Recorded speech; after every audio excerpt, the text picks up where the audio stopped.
Good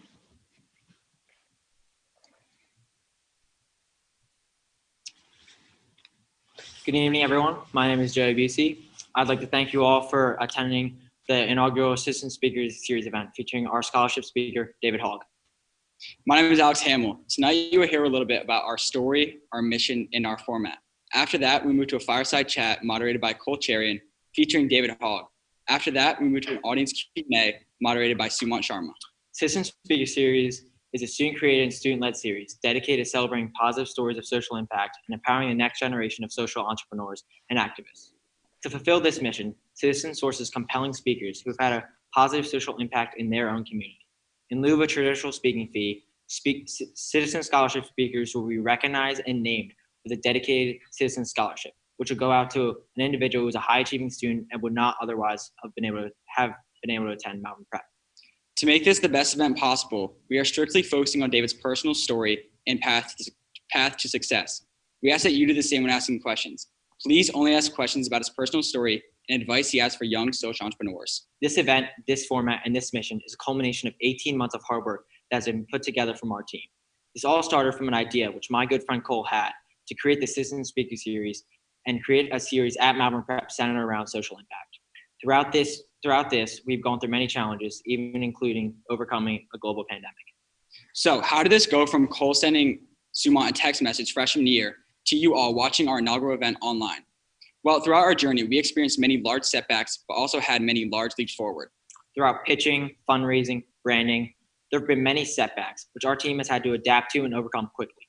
Due to our faith-centered background and project-based learning background, which we've been attending Malvern Prep since middle school, we've been able to overcome these challenges as a team. This would have been possible without the time, commitment, energy, and creativity of our mentor and advisor, Mr. Michael Reardon, in addition to the help and commitment of Mr. Patrick Sillip, the Malvern administration, the Malvern leadership team, Mr. Lou Colomeco and the alumni, Billy Moray in the Malvern TV studio, our families, and last but not least, our Malvern brothers. Tonight, our scholarship speaker is David Hogg. David Hogg is survivor of the 2018 Parkland shooting and co-founder of the March for Our Lives. He currently attends Harvard University and will be zooming in with us tonight from Florida. With that being said, I'd like to introduce my good friend and chairman of Citizen, Cole Cherian.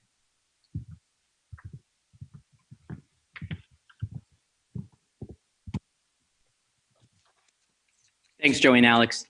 David, thank you for joining us tonight to share your story. I know when we were planning this event last year, we were really excited to have everyone on campus and to showcase the St. Augustine Center for Social Impact.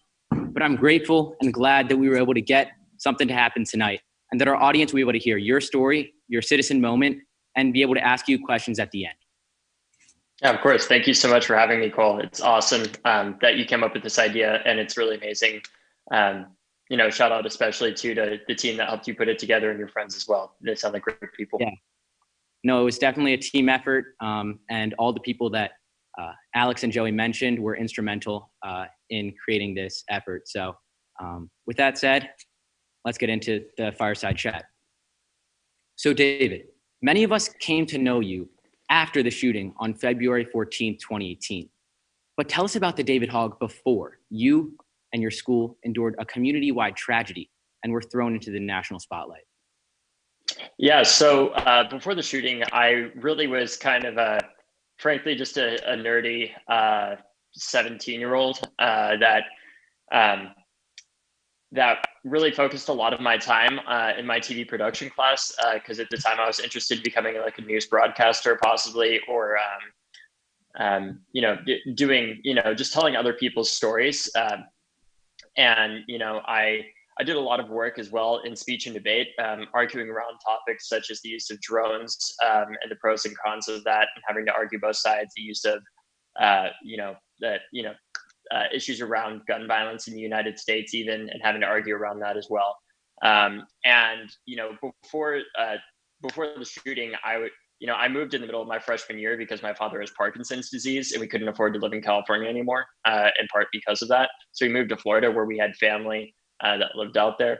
And as a result of moving in the middle of my freshman year, I didn't have many friends when I got to school. I'd always grown up hearing really amazing stories from people like my father, who's now a medically retired FBI agent, and my mom, who worked in predominantly low-income communities as a public school teacher. one thing I kind of always struggled with was I didn't know what my story was. And when I got to Marjorie Stoneman Douglas, I kind of decided to find that story through telling other people's, through the use of the camera. And, it also just, as a final thought, kind of, having a camera is kind of like the ultimate excuse to be anywhere in school. So it was useful as a new student because I didn't need I didn't need a date to go to homecoming. I didn't need a date to go to prom, even if I wasn't a senior or whatever. I could just be there with my camera and have that as my excuse while telling other people's stories. So yeah.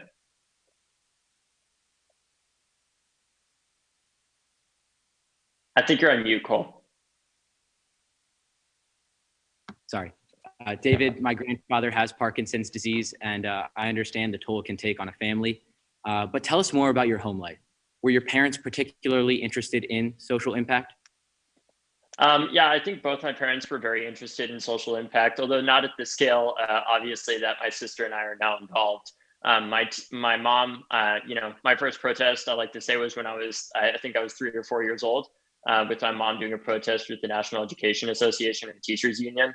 And, my father got involved in government and working in, helping to help, really with the goal of helping to protect people and support them. So I guess in their own unique ways, it wasn't necessarily outside of the system that they did the work. They did most of it from the inside, whether it was my mom teaching a first generation, second English learner student how to read, or my father helping to, figure out how to find people that, help find kids, for example, that their parents may have kidnapped or working on that and stuff. So yeah, they were always very interested in helping other people in their own ways. And I saw this sacrifice and work that it took from them to help raise my sister and I, especially because the cost of living was so high, and teachers never get paid enough, really. But yeah, because of that, I saw a lot of value in it. I was also a Boy Scout, and because the shooting happened right, literally the weekend after I did my Eagle project, I didn't end up becoming an Eagle Scout, but I learned a lot through that process, and it helped me really learn more about how, in some ways, when you give to your own community, and I swear this might sound cliche, especially to some teenagers that are like, yeah, whatever, like, I'm gonna focus on myself. But I found that when I help other people, it actually has a mutual benefit for myself as well, where I feel good about it too. So yeah, that's. Well, David, let's now fast forward to February 14th, 2018. Take us through that day. Yeah. So on February 14th, I was just at school, and, I had been in my, I basically got through school, did everything usual. I was working on some stuff related to my Eagle Scout project that I had done the weekend before. And then I ended up in after that, I ended up in my AP environmental science class. We're there because it was a relatively cool and freezing February day in Florida because it was 70 degrees. It was one of the few days a year that we could have the doors to our classroom open. So we could hear everything outside. And as a classmate and I are working on our assignment, we hear a pop go off outside. And, we both look at each other and kind of say like, hey, that sounded like a gunshot. In agreement, we look back and tell our teacher, we thought it could have been an active shooter drill, as sadly is so common these days. So we just tell our teacher, not thinking much of it, and she closes the door. But the second, when she closes the door, the fire alarm goes off. And when the fire alarm went off, we just got up and did our usual thing. We started walking out to our evacuation zone or whatever. And on our way out there, I soon realized that this wasn't just a normal fire evacuation, because all of a sudden there was like a flood of students running past me. And as we all know, like it's not very easy to get just random high schoolers to be running. So obviously something was up.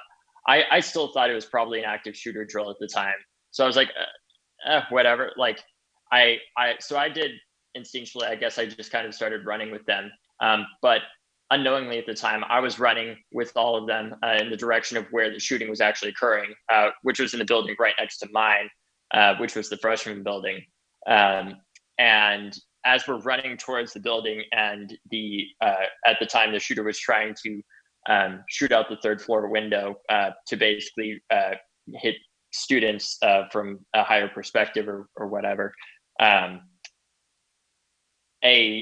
Some school administrator stopped us and said, like, don't come this way, he's over here. And as they said that, right next to us, a culinary teacher opened up her classroom and got all of us in there, not knowing where the shooter was or if there were multiple or what was going on at the time. She got us in her classroom and hid us in there. Where at the time, throughout high school, whenever I was in an uncomfortable situation, the thing I naturally did was lean for my camera. So that's what I did. I took my camera out and started interviewing students during the shooting, using my relatively amateur journalistic experience in the TV production program, so that if we were to die in that classroom, we could ask students what they thought about not only gun violence, but what they thought about gun laws, because we always hear like, oh, stop politicizing these tragedies and stuff, right? But in reality, if the people that were to die in this were to say that that they wanted this change to happen in the first place, it'd be really hard to argue against that. And knowing the effectiveness of those things, and wanting to make sure that people realize like this stuff just can't continue. We need to realize like these are kids. These are my classmates and stuff. So that in the event, if we were killed, hopefully, even if our bodies were left behind on the classroom floor, our voices would carry on, and create some form of change that's so clearly needed. But luckily, we made it out. So SWAT team came in like 2 hours after we got in the classroom, told everybody to get to the ground, and they filed us outside where I went.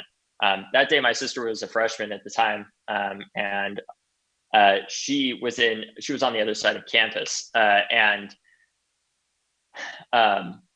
after I had gotten out, I went and saw my dad, and I just went straight home, and left him behind to come and pick him up later when my sister eventually got out. And when that happened, I was just thinking to myself, like, I was just in shock, basically.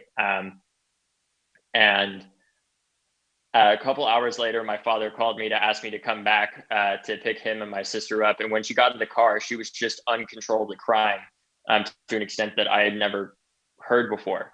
And it made me physically pained me to hear that, because, you can't do anything in that situation to make it better. So after we got home, and knowing that, it was really the first time in my life that I couldn't do anything to make it better for my sister, I did what the only thing that I knew how to do, not even knowing if at the time whether or not anyone I had known had died in the shooting. I decided to go out and make sure, because I knew that these things had like a news cycle of like at maximum a week or 2 weeks. And then the country moves on, and people just think of, it's just part of life. It happens, right? But I didn't want my school to be like that. I wanted there to be some form of change. So I went out and did what I knew how to do best, not as a journalist per se, or kind of like a journalist actually in the beginning, just to tell the story of what happened that day, to make people realize that, these had human costs. So I went back to the school after being there earlier to do interviews, because I didn't want talking heads talking about what happened at my school that day and debating it, and then the country moving on and being like, oh, whatever, couldn't have done anything, right? Which is just, in my opinion, utterly ridiculous. We can always do something. I spoke, and that's kind of what happened that night. And then I got home that night at like 3 a.m, and then went back on the news the next morning at like 5 a.m. with like 2 hours of sleep, and just kept going like that until a bunch of other stuff started happening with my friends. And Yeah, David. So I've read the articles and I've seen the headlines, but when you describe that story, it's just so much more powerful. So thank you for sharing. At Citizen, we believe that the most powerful way to share stories of social impact is to focus around what we call the citizen moment. Now, this is the point in one's life in which they decide to become dedicated to making a change. So David, if you had to pick apart that day, what was your citizen moment? I think it was realizing that like no one like my sister, who we would later find out at the time lost 4 friends that day at the age of 14, should ever have to go through that. I think it was hearing like her crying so much, that and making me so uncomfortable that I realized like we all of us have to stop relying on other people and hoping that somebody else is going to fix these problems for us, because no one's going to save us. It's like it's really us, that got to save us, if that makes sense. And that's kind of what I decided. I'm like, even if we don't succeed, I mean, at least we tried. What other option do we have? And I think that's one thing I would really like to drive home to like everyone is like, I really hope that no one waits the way that I did, frankly, to get involved, for something to deeply personally affect you. But sadly, that's what happens a lot of the time is we see these things as isolated incidences that are not going to affect us until they do. And then by then it's too late. And I really hope that everyone takes action on whatever they care about, hopefully before it personally affects them. Or if there is something that has personally affected them, that they're able to do that.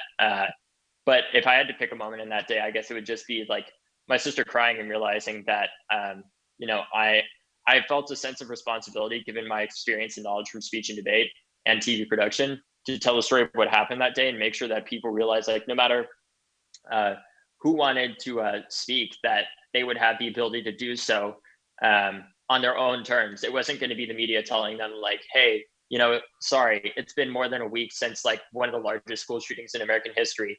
We don't care now because it's not newsworthy because we have, we have better stuff to cover or whatever. And I just didn't want that to happen. So that's, I guess you could say that was kind of my citizen moment, was when pushed by the pushed emotionally by the trauma my sister and many of my classmates had experienced that day, to go up there and speak for those that couldn't, like my sister at the time. Yeah. David, you already shared what you did initially to take action, but over 1 million people came out around the world to support the March for Our Lives on March 24th, 2018, just a month after the shooting happened. Now, getting 1 million people out to support an idea is impressive just in and of itself, but just a month after is just astounding. So how did you pull that off? How did you organize the March for Our Lives? Well, that's a really long story, but in short, basically a bunch of my friends and I got together. I got a text from a friend of mine that said, hey, like, you want to come over to my house? We're trying to, figure out how to plan some stuff to happen.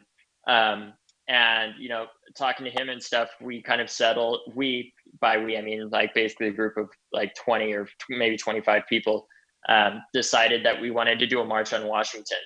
And, we would launch a GoFundMe to help raise money for that.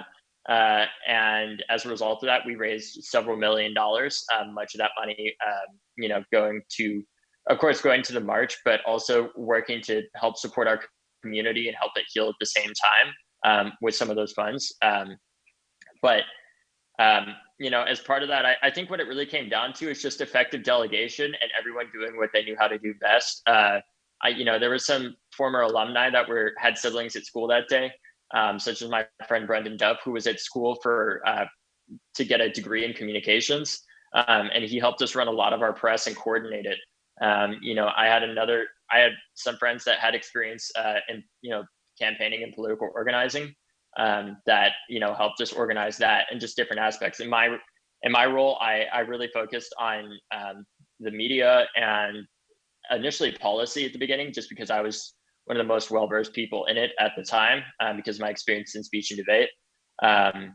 And as a result of us going out there and speaking to the media that was there, encouraging young people to use the anger that we all felt at the time, to take action, to register to vote, to march and join together across the country to do this. We ended up having, over 800, basically, I think it was like 800 more marches around the world and on every inhabited continent, with over 1 million people in DC.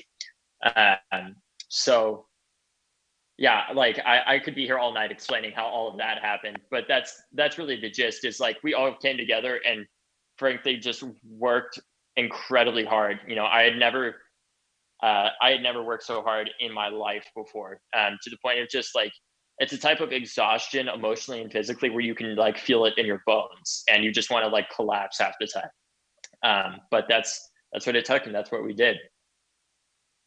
Yeah.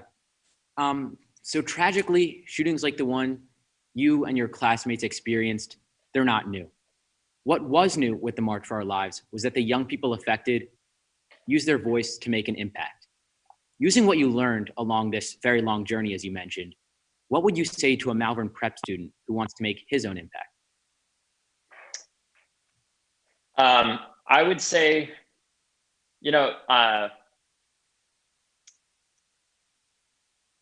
there's a lot of things that you could do. First, I would say find something that you really care about, that either you or someone you know is personally affected by, or I mean, even if it's not that, just find something that you care about, and first educate yourself on it as much as you can to learn about it and understand, in the case of gun violence prevention, the policies that go in around it and everything like that. And once you've done that and you've decided that you want to like make this change, what I would suggest is like starting, this might be kind of hypocritical coming from me, but starting small, I guess, and respecting that, because with us, it took kind of a relatively small act in comparison to the march to help prepare us for how to do the march, which was my friend Jacqueline Corin organizing basically buses to go up to Tallahassee very shortly after the shooting to lobby our state government for stronger gun laws. And what I would say for any individual is just think about how, if you want to help create change in your own community, think about, in the case of, if you actually, Cole, I think what you've done with this series is a good example. Like, you just have an idea, you talk to some people about it, and you create a plan to make it happen, and you just persistently keep working with the understanding that failure is only the end of like success if you let it be. It's otherwise it's just part of it. I could be here all night telling you about the number of times that I failed planning random things and stuff, but it's just, the only reason we succeeded is because we kept going, right? We didn't listen to people that said that we couldn't get more than 1,000 people up to Washington, D.C., or the people that said that you can't change gun laws in Florida because the state legislature is just not going to do that. It was by not listening to those that said that we couldn't and believing that we could, that we were able to make that change. So I think that's really one of the best ways to go about it. Just fighting for something that you believe in. And also just, one of the best and one of the worst things about young people is like we get really angry really quickly a lot of the time. But that is a surprisingly effective tool for creating political and social change, because comfortable politicians don't change things. It's only through uncomfortability that things change in politics. And young people are in a very unique position, as we all know, to create some good trouble and make people uncomfortable in good ways. David, you mentioned this a bit, but us just having this conversation via Zoom is one of the many examples of the disruption that COVID has caused. Could one of the silver linings of this pandemic be that young people our age have had the opportunity to build and practice resilience? And what can your experience with resilience teach us about its importance? Yeah, I think it's important to realize that, sometimes there's a certain amount of resilience that is necessary for natural things that are inevitably going to happen. But a lot of the things within our society are not things that we should have to be resilient around. Frankly, like if governments around the world handled the COVID-19 epidemic better, it would have remained an epidemic and not become a pandemic, likely. And there certainly would have been as many people that have died. I think secondly, when it comes to like resilience, like I think we need to question at what times, like, should we be okay with having to have resilience, right? Like, yes, we had resilience after the shooting, to get up and keep fighting as thousands of kids across the country do that, lose people to gun violence and do work in communities that experience gun violence on a daily basis. But also, what does that say about our leaders in that we are expected to have resilience to overcome things that shouldn't happen in the first place, right? Like, it shouldn't require students themselves getting up to demand change to end gun violence in our schools and our communities on a daily basis, because we should have adults and elected officials that do that, but we don't, sadly. I wouldn't even consider many of the people that are currently in power leaders even, because if you can't protect fundamentally the most important thing to protect, which is our young people from violence and harm, what are you doing, right? But I think sadly, when we live in these kind of dystopian situations, it requires resilience from young people to challenge the status quo and to get up after setbacks repeatedly. Because I can tell you, anytime you try to create change, you are inevitably going to fail a lot. I hope you don't, but realistically, like, everyone fails a lot, everyone messes up. But the key is just taking care of yourself, making it seems simple enough, but like really making sure you get enough sleep, making sure you have good friends around you that you check in with, making sure you eat food, which is easy to forget, surprisingly. And, just taking care of yourself overall and doing stuff that you enjoy in tandem with activism or organizing is really key, because, change is made a lot of the time, it's made over the decades. It's not made over one election. And it's going to require all of us persistently working to make the world a better place over many elections to do that. And, what's really key, I found, is just taking care of yourself and knowing that, yes, as young people, myself as a 17-year-old, when I started, I might have felt invincible, but there's a really tough world out there. And you will realize that either by avoiding it or by learning the hard way, as I did, that you're not invincible, and you need to take care of yourself, because this really is a marathon, not a sprint. And David, as I mentioned, you had 38 days to plan this March for Our Lives. Take us to day 37, that 11th hour. Just take us through that day. Yeah. So on day 37, basically we all showed up to we were all in our hotel. We went downstairs to get briefed and everything and talk about the run of show. Frankly, a lot of us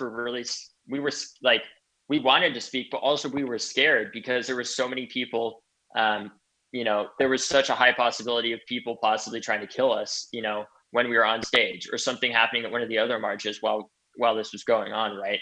And I know that was a big anxiety for me. I know it was a big anxiety for a lot of co-founders, and luckily nobody got hurt, thank God. But it's that was a big part. And then we all get up on stage. It was a beautiful day that was relatively clear, surprisingly, because it had snowed like the day before. And we just went out there one by one with like the showrunners, like telling okay, like Cameron's gonna speak first, and then then it's gonna be X person, then it's gonna be Y person, and then just going out there and stuff. And it was just a bunch of young people firing up the crowd. And one of the things that we had, though, was that nobody above the age of 18 was allowed to speak, because we wanted to focus on the kids that were at school that day and the young people across the country that were either just able to register to vote or were going to be able to register to vote in the coming years. And that's part of what we did. We also had people not from Marjorie Stoneman Douglas speak there. We had Zion Kelly as an example from DC, because he had lost his twin brother Zaire to gun violence. And he spoke about his experience. We had Edna Chavez from Los Angeles speak about her experience working on ending daily gun violence and talking about a lot of the communities around Los Angeles that are affected by gun violence on a daily basis.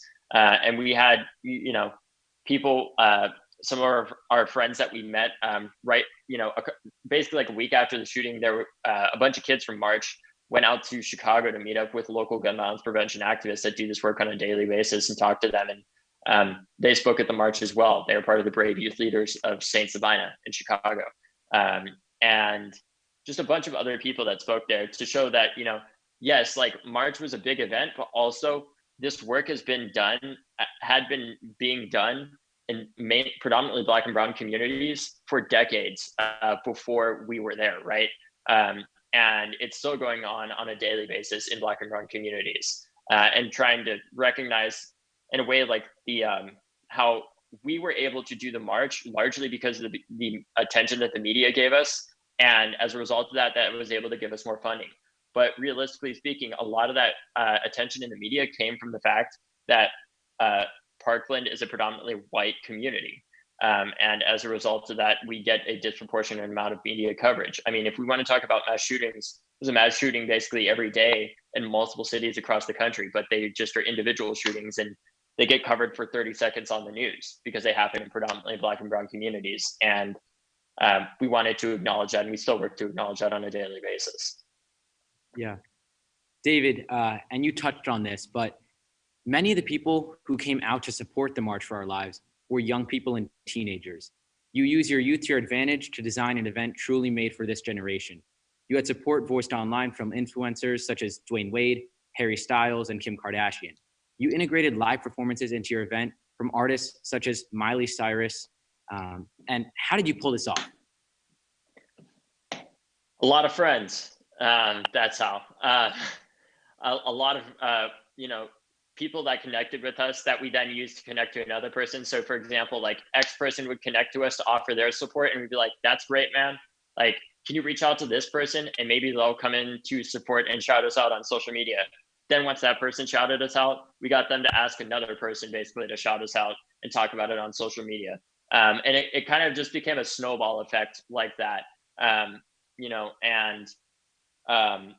That of course played a really big role in helping promote it more through the use, I guess you could say, of it's a icky word, but like influencers, to go out there and help promote the event. And then, if somebody reached out from the music world, for example, to ask how they could support, we talked to them or even worked with them at times on how to get musical performers there, like Ariana Grande, for example, or some of the others that were there, to come out and like realize like this is really heavy stuff, but really social change and political change at its core comes from cultural change, because at the core of political power is cultural change. And what at the core of our culture is, and as a result, the core of that political power is art, it's music.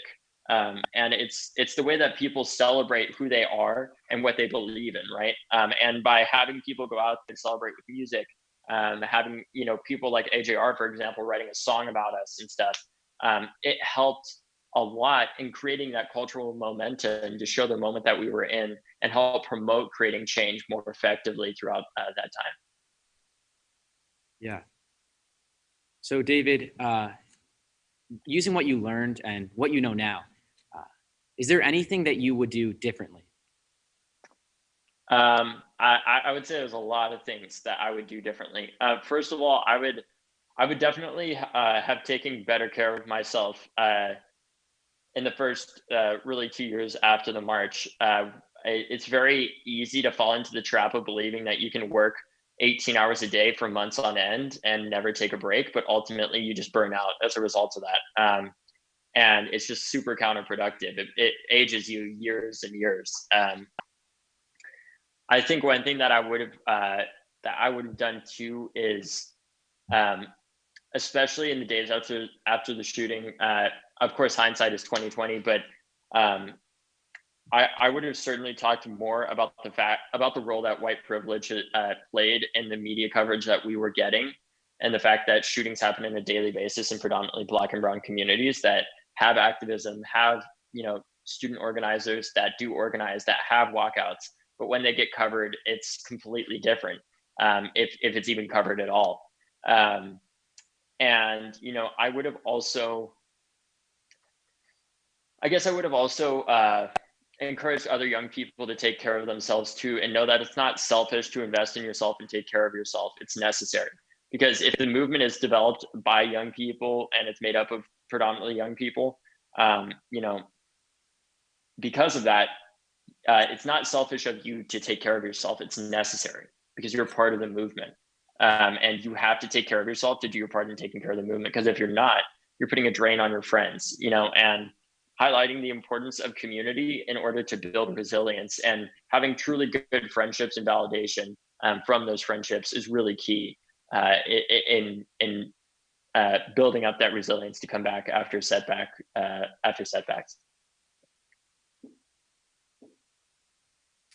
Yeah, David, sorry, we had a bit of audio pollution.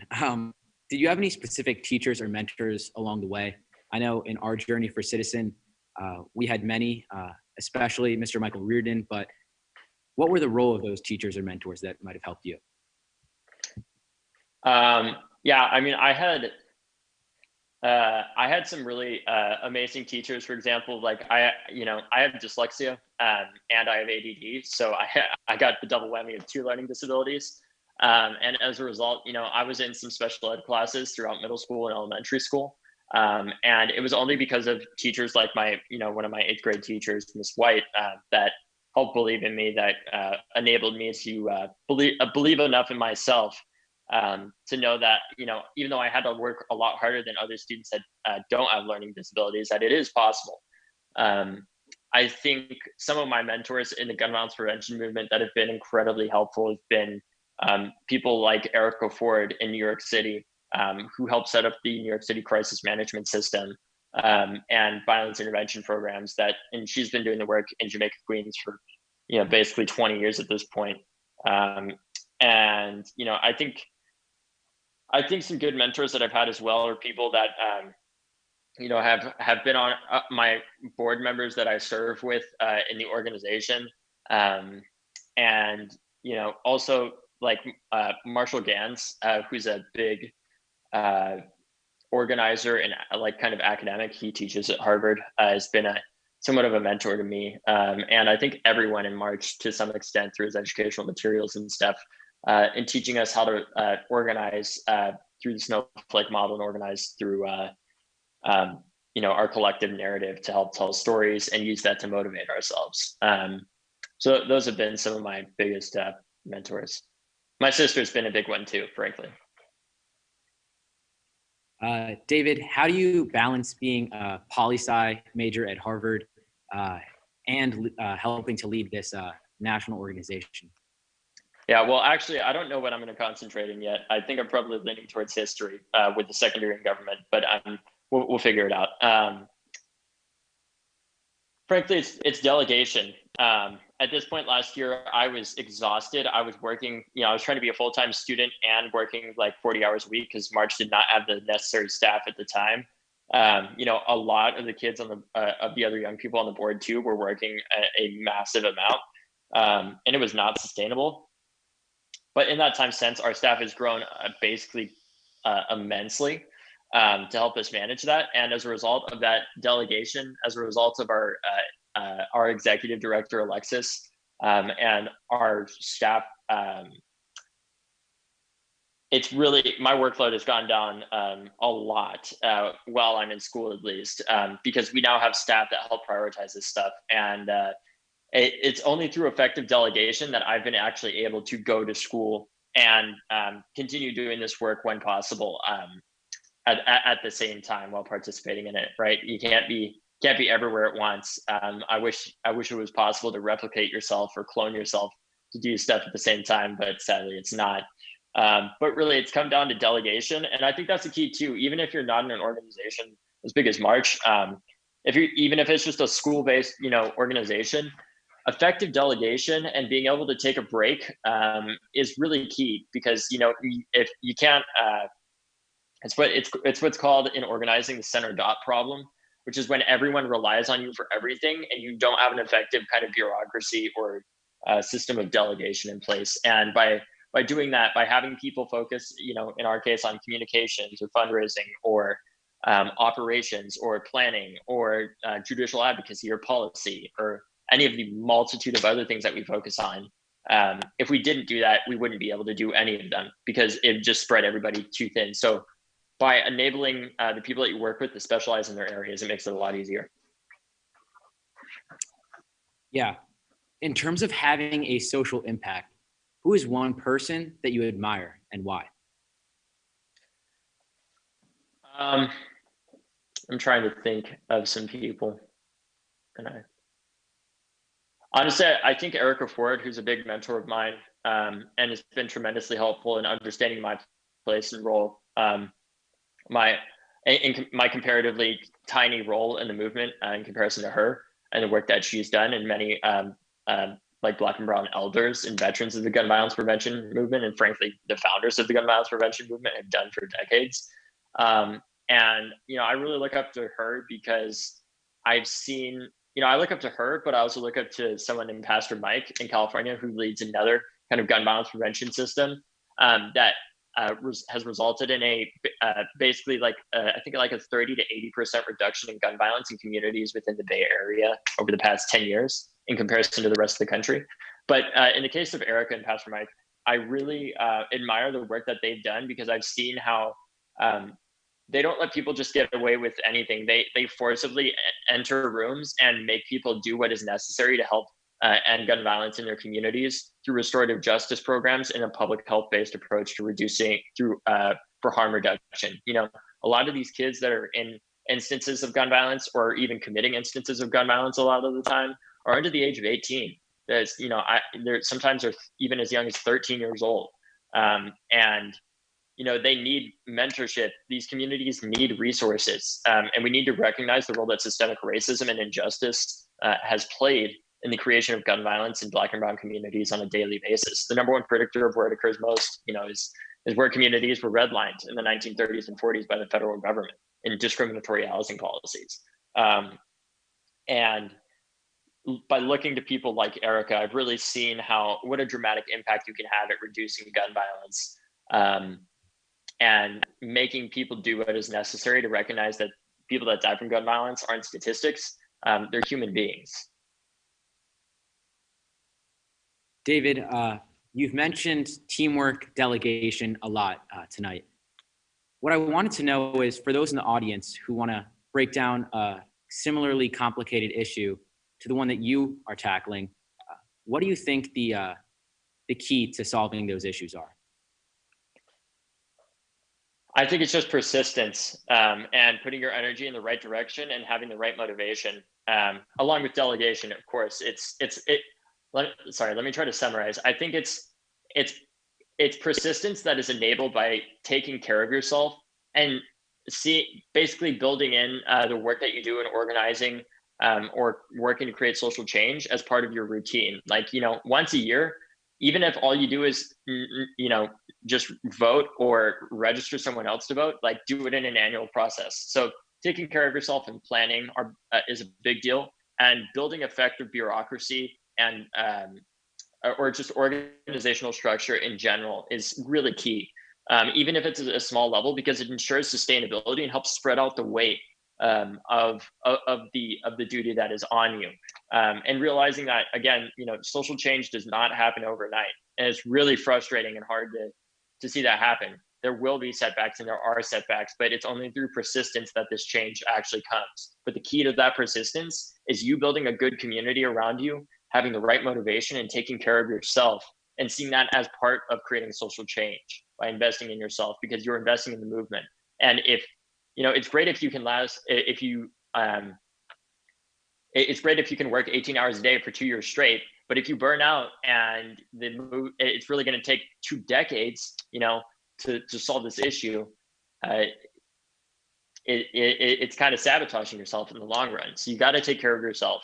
And you got to know it's okay to step back at times and then step back in or step out. It's okay for me. I feel okay to step back when I need to take care of myself, to go to therapy, to get 8 hours of sleep, to go to school, because I know that Erica is doing the work in Jamaica, Queens, to end gun violence, and there are people across the country doing it in March, which could be all of you guys, by the way. You can create a chapter at marchforourlives.com, shameless plug. It's through seeing these other people that are doing the work that I know that I can take a step back. And by me putting in the work too, they know that they can take a step back, because there is no one leader of the gun violence prevention movement. There's no one leader of any movement. Most movements, frankly, are fueled by just everyday people putting in the work to create change and working together to create a better world, through righteous indignation, and a love and persistent commitment to justice. David, you're now entering or beginning your sophomore year at Harvard. You've organized one of the largest protests in American history, and you've traveled across the nation to hundreds of cities. all to enact the change you believe in. You're only 20, so what's next for you? Honestly, I kind of want to be a college student for the moment, and be okay with that. I've worked really hard, and I'm going to continue working really hard. But I also want to be part of me taking care of myself and leading, through example. Although I am by no means the only leader whatsoever. I got to show that it's okay to take a step back at times if you want to focus on your education. And that, again, that doesn't mean I'm going to stop in any way. I'm still doing this work. I'm working through the summers and stuff. But, when it comes to like, I got to study for this midterm I've been procrastinating on, or this astronomy homework, like I'm going to do it. And not feel guilty about it, because I know that, I got to be in this for the long term. And that means investing in my education so that I can create a more tolerant world.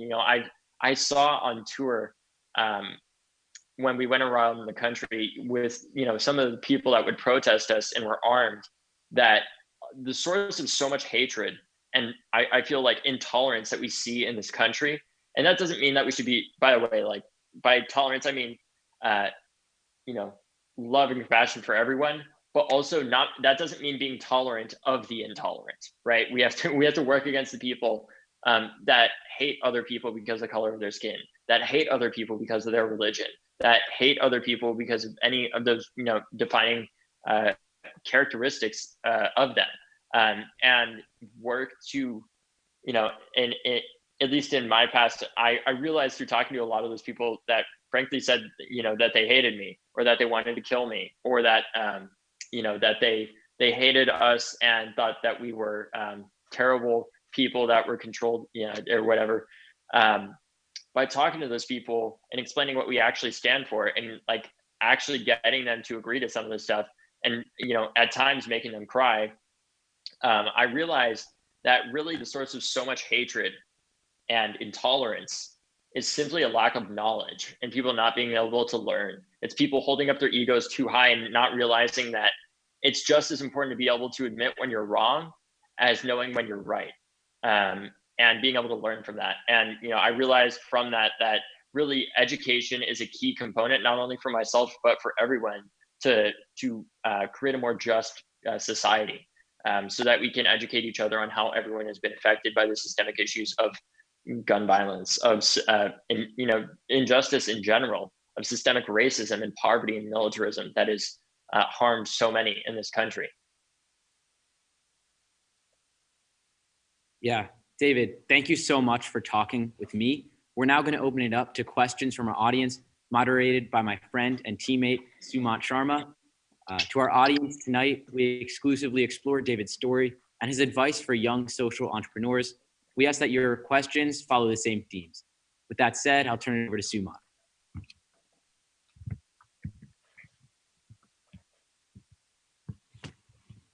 Hi, David. I'm Sumant Sharma, Hey. a member of the Citizen team, and I have some questions that we've gathered directly from our live audience today. Our first question comes from Mr. Reardon, the mentor and close friend of the Citizen team, and he asks, what are some tools that you've determined are actually ineffective for implementing a social change? How'd you find out about these tools? Yeah, I think that's a really good question that I don't think I don't know if I've ever heard that before. There've been a lot of questions. It's a really good point, though.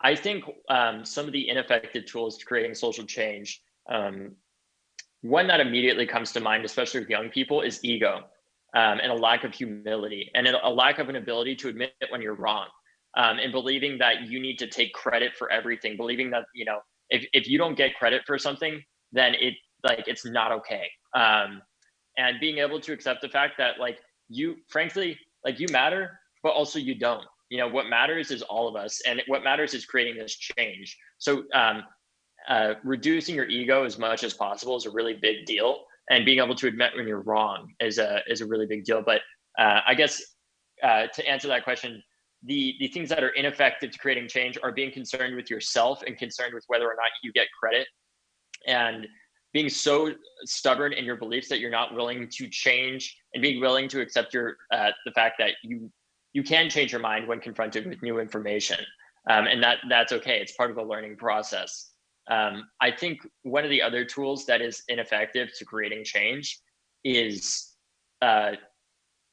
a, a really negative culture that we have that frankly, like I've participated in the past, but I no longer do because I realized how counterproductive it is, which is that when somebody messes up, yelling at them over the internet for it, you know, uh, and not realizing that, you know, people, especially young people in activism, like this is really hard.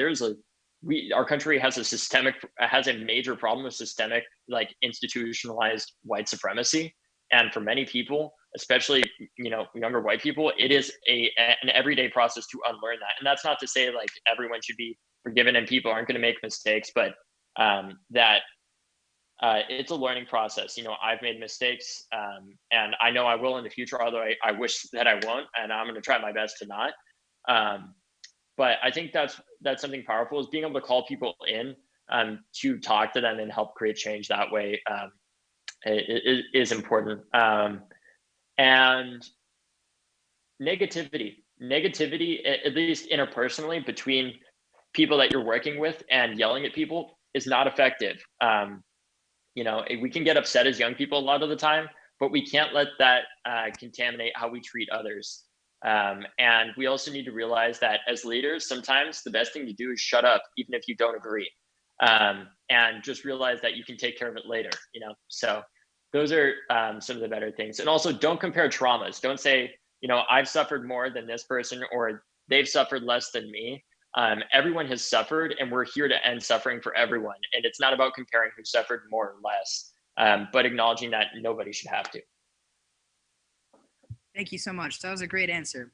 So our next question comes from Brennan Oshak, a junior at Malvern Prep, and he asks, a lot of people only see you as your internet persona, which is only one side of you. How do you deal with that? And have you taken any steps to try and change that? Yeah, I mean, honestly, getting off of social media has been really helpful for myself, at least to some extent. I really hate like the whole internet persona thing, because I think people would realize that I'm I don't know, I'm a human being. I think when we see people over the internet, it can be easy to forget that they're actual human beings behind these Twitter handles, or behind, you know, someone's Instagram, and that they have feelings, and that, you know, they matter, and that they're going to mess up. And I think one of the things that I'm trying to do to change it is, you know, trying to focus more, instead of just screaming into the void or whatever, trying to focus more on direct actions that people can do to create positive change, such as registering to vote, registering other people to vote, or voting, or, you know, joining March for Our Lives. But yeah, that's been one of the things with it. I think the other thing is too, realizing like, look, no matter what you do, creating change in society is going to create a lot of societal friction, as I'll call it. And with that, it requires you to realize that it's required me to realize that it matters if somebody says to you that that you've hurt them in some way, or the organization that you've worked with, for example, or something, has been harmful to someone in some way. You, like, obviously I care about that, and you should care about that, and how to fix it if you've hurt somebody else. But when it comes to personal attacks about your experience, or who you are and your identity, frankly, you don't really you don't really need to care about that, if that makes sense. And if you do feel insecure in that way, you know, don't go on the internet about it. Talk to a friend, and if you need validation, talk to your close community of friends that if you do mess up, and they think you did, they'll be willing to call you in and talk to you about it. And luckily, I have a really good community of those friends around me in order to do that. But yeah, that's what I would say is. It certainly is tough, and Twitter is an incredibly toxic place, and frankly, I hate it. But it is also a place that is, it's very addictive, but it can be very effective at creating some form of change and rallying people to realize it's, you know, stuff that is happening in society, people dying from gun violence on a daily basis, is not okay. All right. Our next question comes from another junior at Malvern Prep, Daniel Balmer, and he asks, how do you find people who share the same goals as you, with the same amount of passion for those goals as you? Yeah, I think that's a good question. I think Of course, passion matters, but also I think a lot of the time that it's okay if somebody may not be as passionate because they have the capacity to learn over time. I think a really good way of kind of galvanizing that though is telling your story. In organizing, we called it. This is from Marshall Gantz's framework of mentor of mine that I talked about. It's called the story of self. Why do you do this work? Why are you here? In my case, it's about February 14th and the experience that I've had around the country and realizing that gun violence isn't only an issue around gun laws, so that's part of it. It's also an issue around systemic injustice and racism and genocide in the United States that we all have to address. I think by explaining that to other people and telling them why you care about it, then you can tell the story about why we should all care about it, the story of us. And once you've done that, then you can tell the story of where the current historical context that we're in and why we should all care, right? And what we can do about it right now, such as registering to vote. Please, if any of you are not registered to vote on this call, register to vote. Go to marchforourlives.com if you can. And if you are registered, make sure you vote. Your vote matters no matter who you're voting for, a lot in Pennsylvania. But yeah, it's certainly difficult to find people at times with the same passion. But through speaking overtly about it and being proud about it and realizing there are going to be people that don't agree with you, and that's okay because you can continue to support that. But yeah. All right. Our next question comes from Aiden Carroll, a member of our live audience. And he asks, what would you have to do differently in organizing your event if the traumatic shooting did not get the national attention it deserved?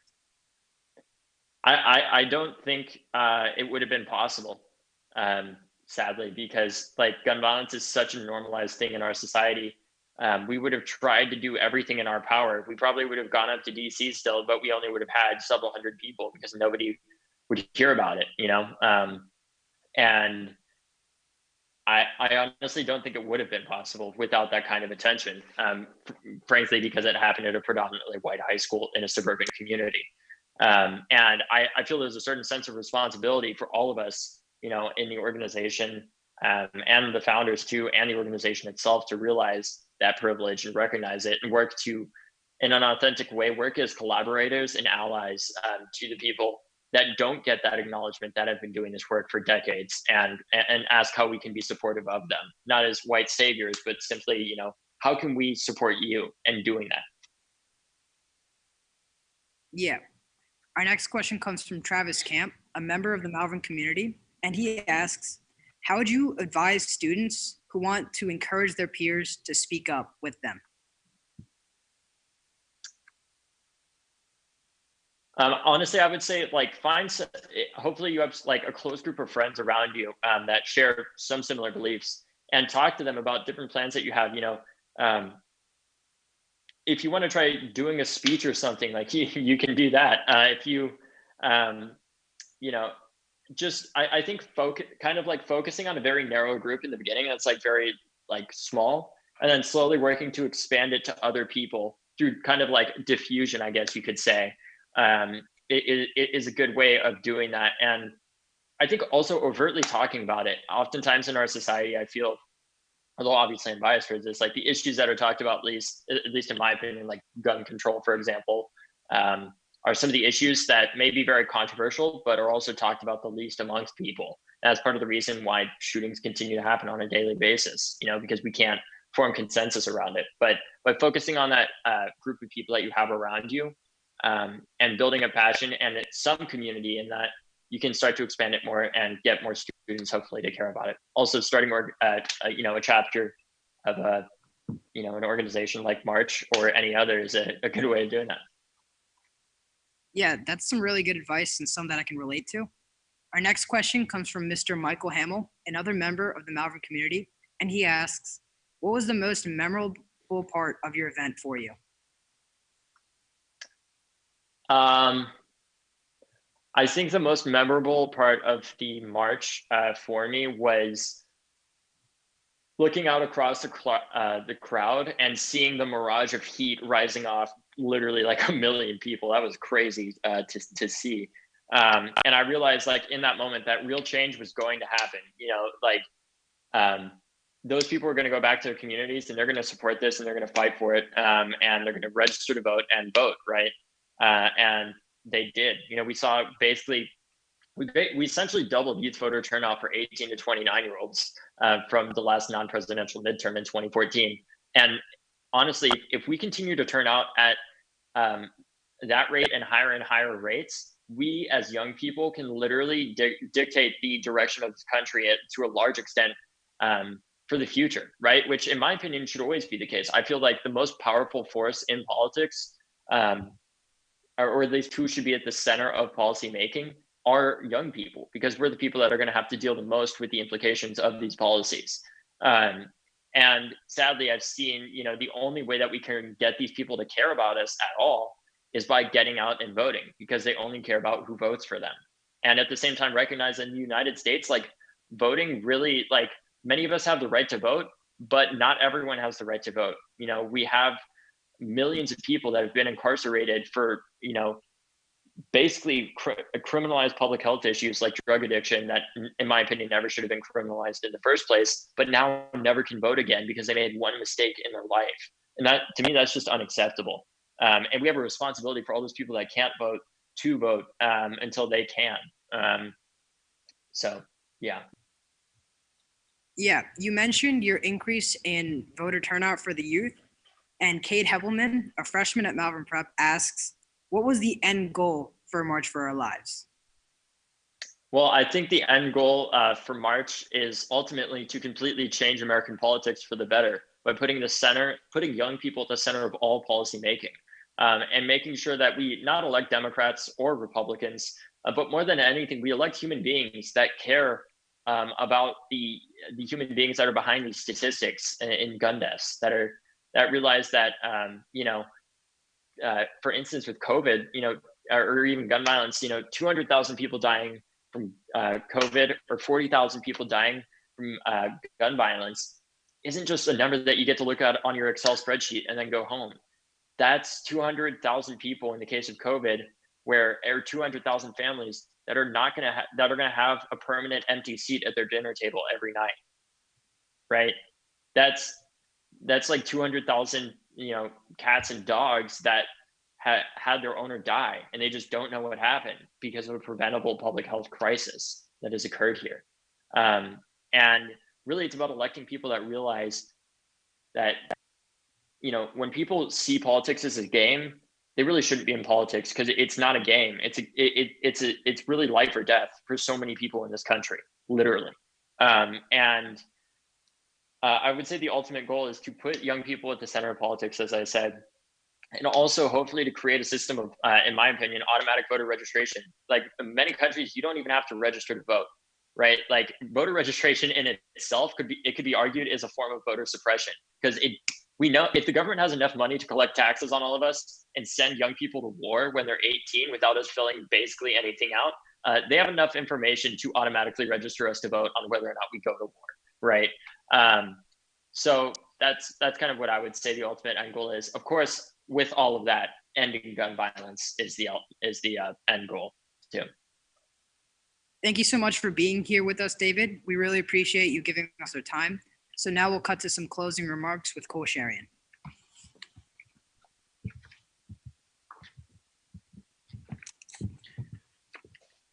Thank you all for participating in the inaugural event of the Citizen Speaker Series, featuring scholarship speaker David Hogg. Our next event will be featuring CEO and co-founder of Mocha Origins, Jeff Abella. And Mocha Origins is an impact-focused coffee and chocolate company based here in Pennsylvania. That'll be on November 18th, and more details for registration, which will be in person in the Duffy Center, will be available soon on our Instagram @Citizen. Also on our Instagram, you'll find our new podcast soon called My Citizen Moment, which profiles Malvern Prep students making their own impact here on campus. I'm glad we were able to celebrate and share David's personal story of impact, and I hope we inspired you in the audience to find your citizen moment. Thank you.